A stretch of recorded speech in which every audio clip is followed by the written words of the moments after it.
จะแซดหน้าไปเนี่ยจะหา FC บ่เรามาแล้วก็ได้มาเนี่ยเราลูกเราคลอดนะบ่เนี่ยทำลูกเราเด้อ มาไปหาลูกแล้วเด้อจะโอ้ยเป็นไรเลยเป็นตอบมาเลยเป็นตอบบ่ เป็นมาจะมา ลูกเราผู้หญิงหรือผู้ชายตามมาเลย ลูกเราผู้หญิงหรือผู้ชาย อยากเห็นหน้าลูกเราเด้อ เห็นหน้าลูกเราเด้ แล้วตอบได้ ยังเราถิ่มกัน โอ้หมุนมาเลยตายแต่ปะนะนี่ตอบได้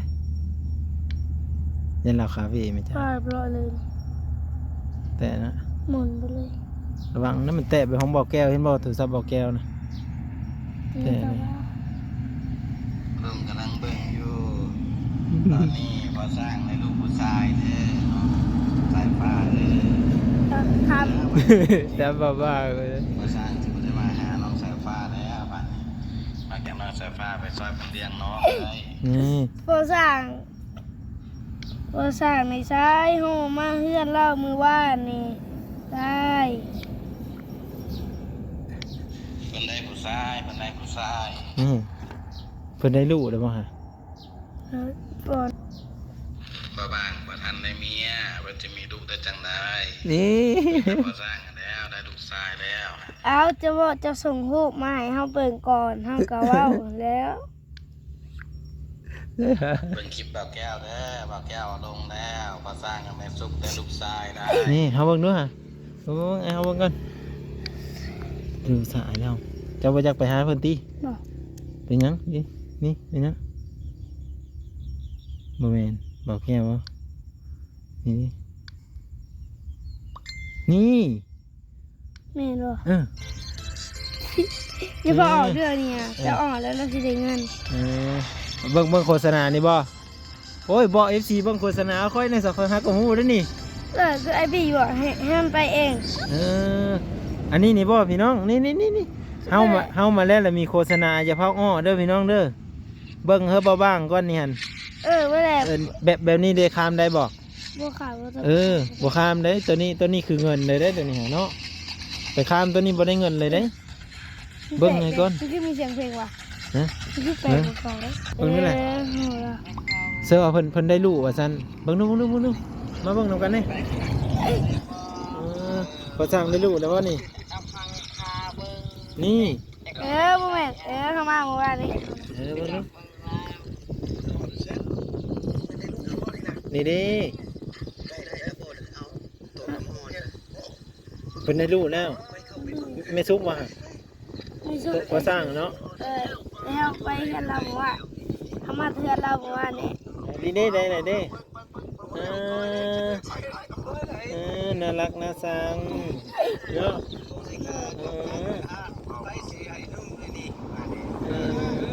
โอ้แม่ซุกเพิ่นก็อุ้มเลยทุกคน บอกแก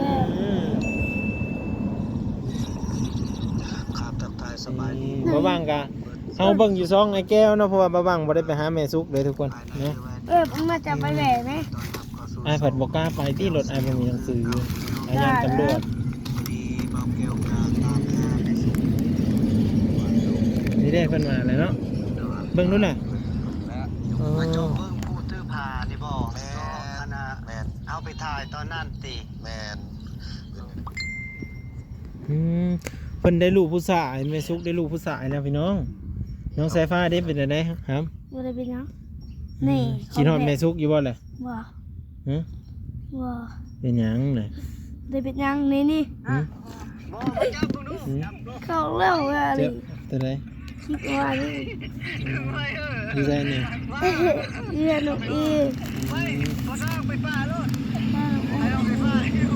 เพิ่นได้ลูกผู้ชายแล้วเจ้าก็ไปหาเจ้าก็ไปเลี้ยงน้องติ บ่ได้ เป็นหยังเจ้าบ่กินฮอดแม่ซุกติ เรียนห้องบ่เป็น สบายดีเด้อ เอาก็คอยอยู่นำเพิ่นนั่นแหละก็เจ้าก็อยู่นำเพิ่นติ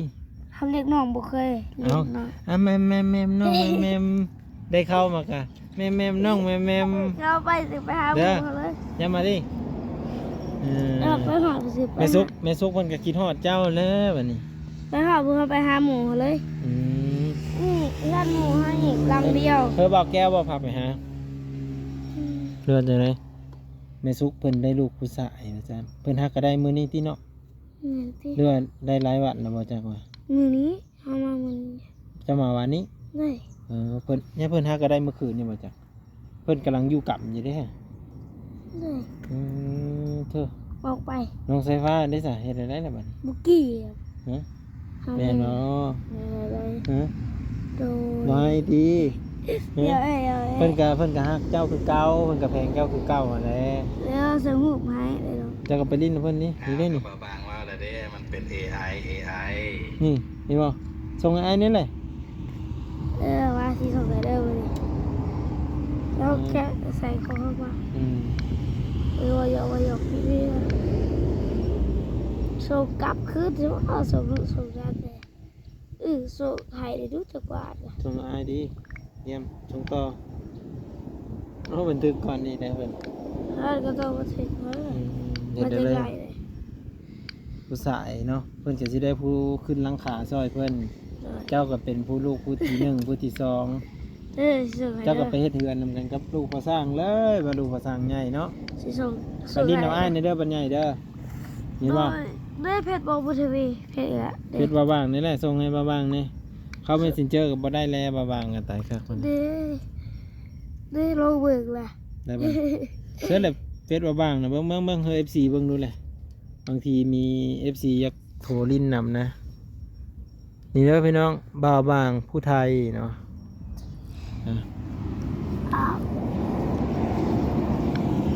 เป็นแล้วแหละอย่างนี้เนาะแม่สุกได้ลูกไปที่เงาๆเลยทางนี้ก็ได้ อะไร บ่ได้เงาติ ดีหรอเขาไม่เบิกก็ได้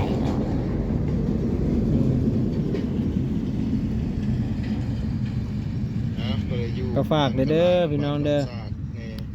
ซ่องเมอร์เด้ของไอไปตั้ง Facebook เป็นตัวไทยก็คือ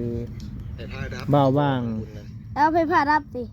ก็เลยอยู่บ้านกะล้างบ้านดอนซ่า ฝากเข้าไปติดตามเด้อพี่น้องเด้อทางซ่องเขียวเนาะก็คือ Facebook นั่นแหละ แถวนี้แน่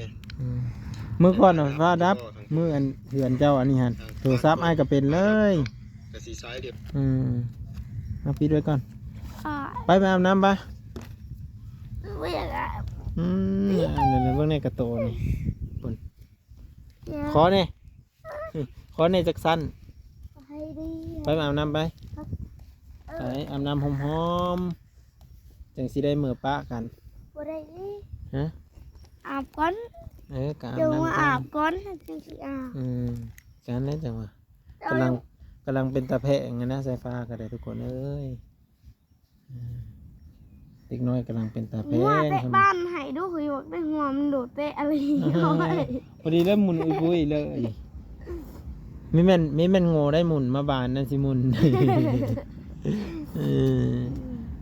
ไปอาบน้ำก่อนปะ มันเตะ ฮ้อนนี่เนี่ยฮอดบ่ายโมงเลยเด้อาบน้ำเย็นๆแล้วก็จังนอนลิ้นห่มไป ลูก แล้ว ลูกเอาบัตรกระเติมเมื่อไรเด้ บ่เกี่ยวบ่ ไอเฮอ3,000เลยนะนี่ฮะไปลูก ลูก เกี่ยวด้วยสาวไปสิ ลูก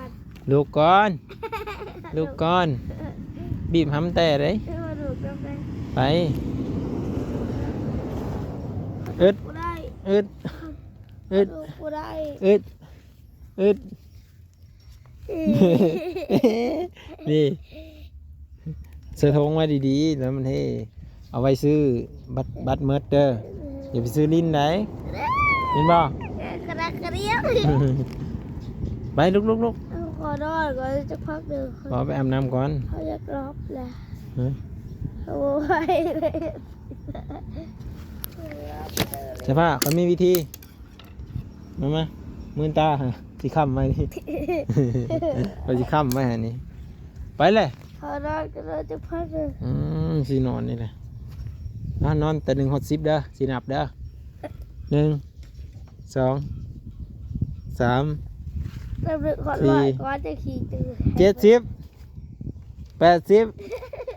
90 100ไปเลย จะต้องแบบดึง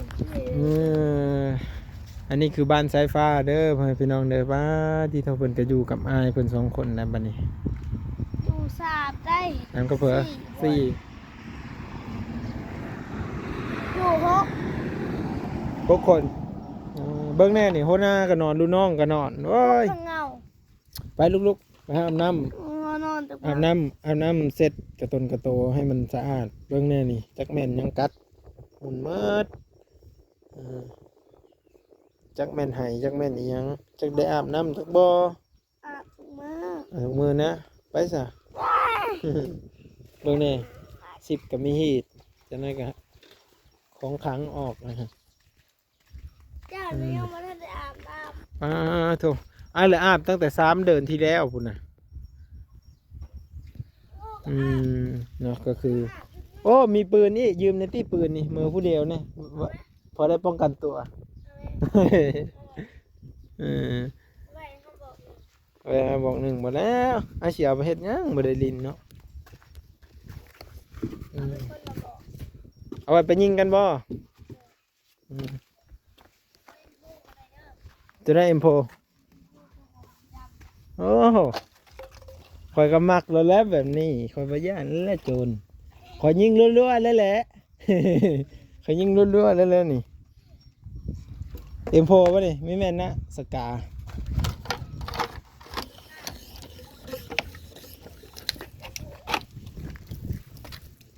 สกาคาวาเล็กเก้ กล้าเอาดิ้นอะไรกล้าดิ้นไป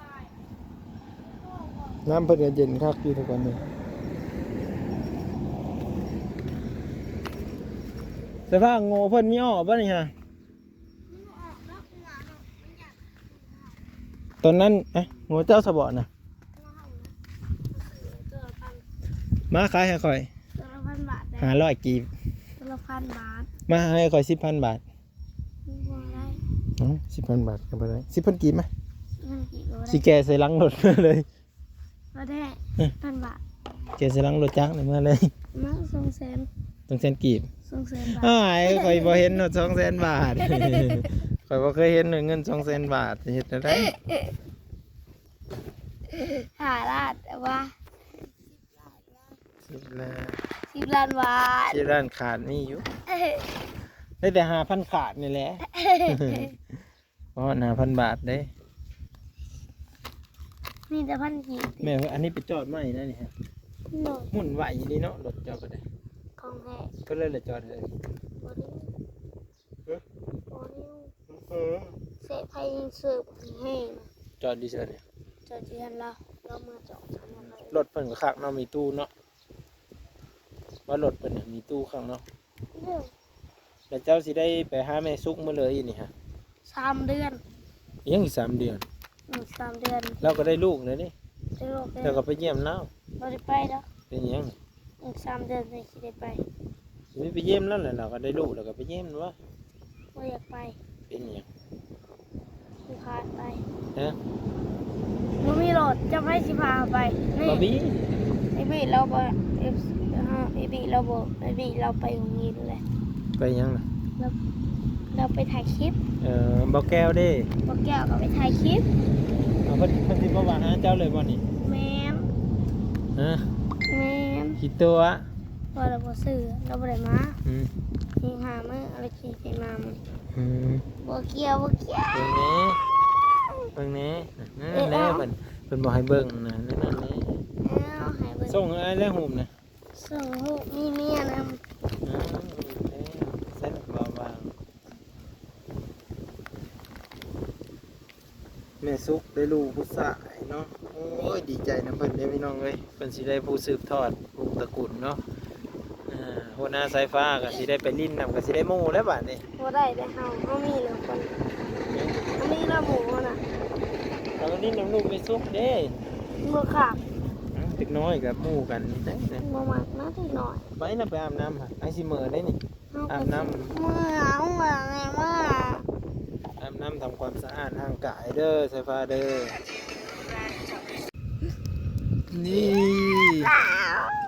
บอกตั้งแต่สงกรารนี่เคยถือน้ำอยู่เลยฮะ คือจิบน้ เป็นแล้วพักอันนั้นนะเขาถ่ายตอนทำอิฐนะให้ทำว่าเก็บได้บ่ฮะ ำพักยัง พักสีเล็ก ไร ตามทางเขาให้ก็ หายห ายยังมีคนไหลเขาวะ มองจะเก็บไปไม่เท่าแก่นะไม่เท่าเรามาแต่ปากสีมาอย่าง เอาไปเก็บเอาเราเด้อคันจะอยากไม่มีไปหายดอก เจ้าถิ่นก็ว่าเมื่อเราไปเก็บให้ นะ เจ้าถิ่น จะทินไม่กี่โอ้ยผม เจ้าถิ่นกับเจ้าน่ะนะ จะ กิ อน ยาก ยังแม่ขนมมัน จะอยากจะเอาไปเก็บเอารถไม่มีไปหาย อืม ถ้าอยากมันหันก็เก็บกินได้เบิด ของหลวงบ่ โดยร่องตามหนทางอยากมันหันเย็น รวมดาวดาว รวมเลย มันคือรวมตามบ้านแน่เนาะ เลยที่รวมตามหนทาง งัวอยากงัวกิน เลยคนอยากคนก็กิน หมาอยากเด้อเงียบใจ ยอมว่าหายเดือนนี่ มันต่ำมันนี่เนาะแต่หมาเป็นเหี่ยวเสือ เดี๋ยว เอินดังนะจะบอกไปลินวัดมาเนี่ย หมดไปแล้ว ก็ไปนำกันเลย ไป นั่นๆไปอาบน้ำดิ มันหนาว อืมหนาวใช่ปะ 4 โมงอาบก็ได้ขอลองตอนนี้พาไปเก็บผักขี้เล็กนะที่พาจะสัตว์โดดไป แม่นบ่บาบุญ บ่วุ่นถึงได้ คือรถแล้ว รถยัง รถจีนึง รถปะตา ตาปะตาแบบนี้บ่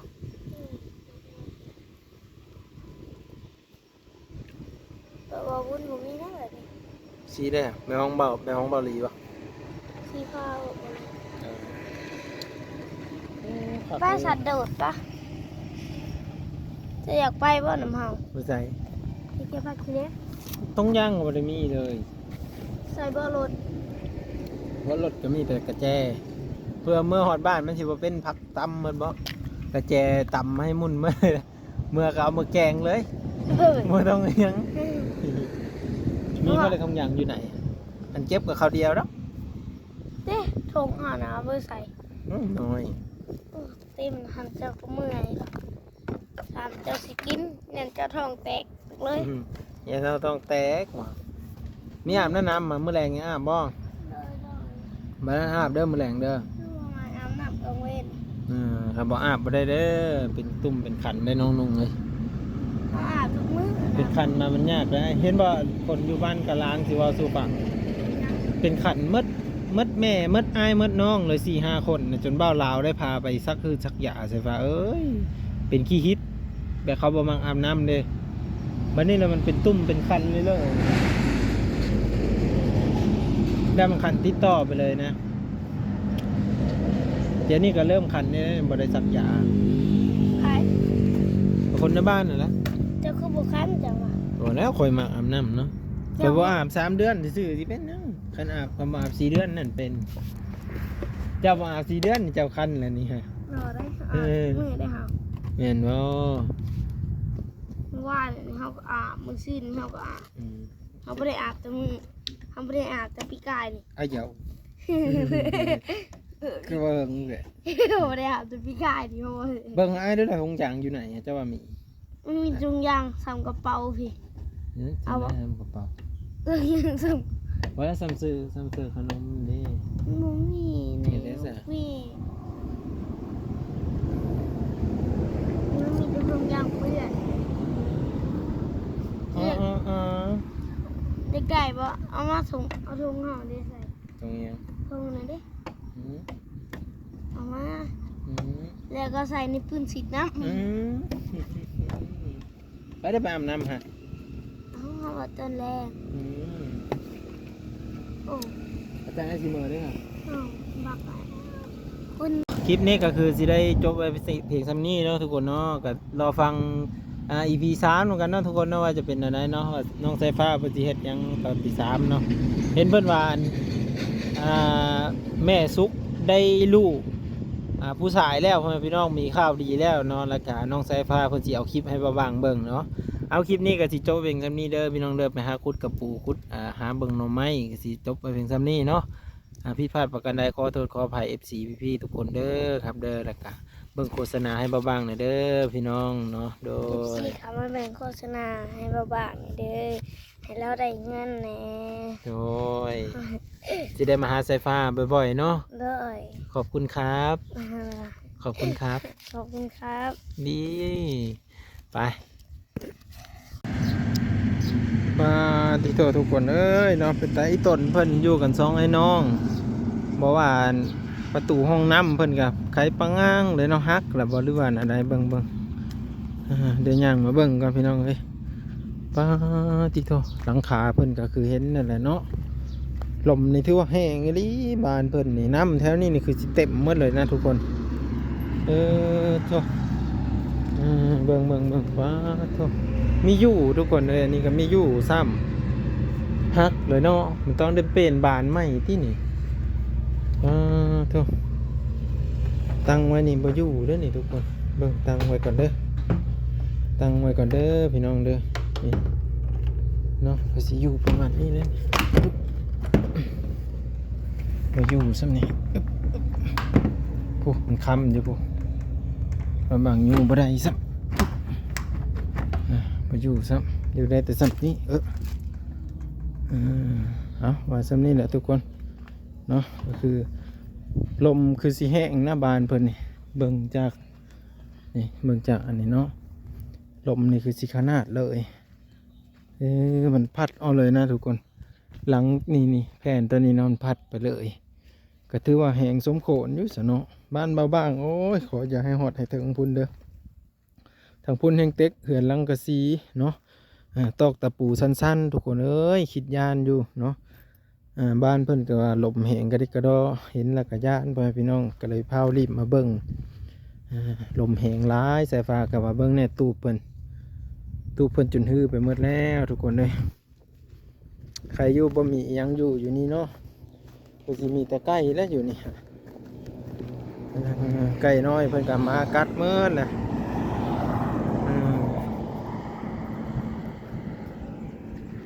เนาะทุกคนนี่ว่าไก่โอ้ไก่กระต่ายกองเลย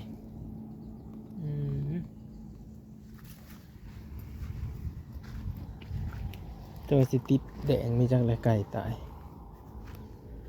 ก็ติดต่อมดเลยเนาะไก่ละทุกคนเลยอย่างเหลือแม่หนึ่งดิแม่กับแม่น้อยๆหนึ่งดอกเห็นบ่นี่เพิ่งเนี่ยหญ้าเพิ่งกระหือขึ้นมาแล้วอยู่กันสองไอ้น้องจักเจ็ดจะได้เนาะมาบ้างเข้ามาเห็นแล้วกะอีกต้นเพิ่นคือกันเพื่อนพี่น้องเลยแต่ว่าบ้างกับสิได้กลับก่อนแล้ว FC เอ้ยเนาะพ่อแม่พี่น้องป้าลุงทุกคนแหละที่มาให้กำลังใจบ้างขอบพระคุณเบิดเด้อเนาะขอบพระคุณเบิดทุกคนนะพี่น้อง